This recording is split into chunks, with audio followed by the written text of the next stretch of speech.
Start standing behind your pole with a bit of distance between you and the pole. Bring one hand up above the head to the pole.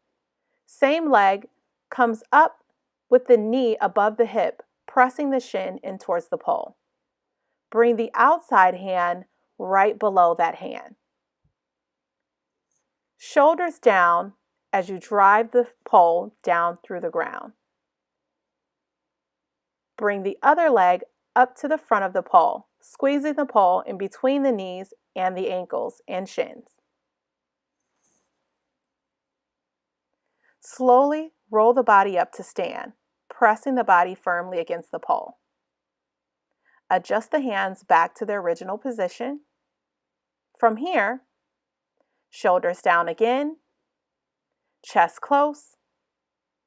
Bring both legs up, bending the knees. Adjust the pole back in between the knees. This is key. From here, squeeze the knees and roll back up to standing. To repeat, again, just adjust the hands. Knees come up and adjust.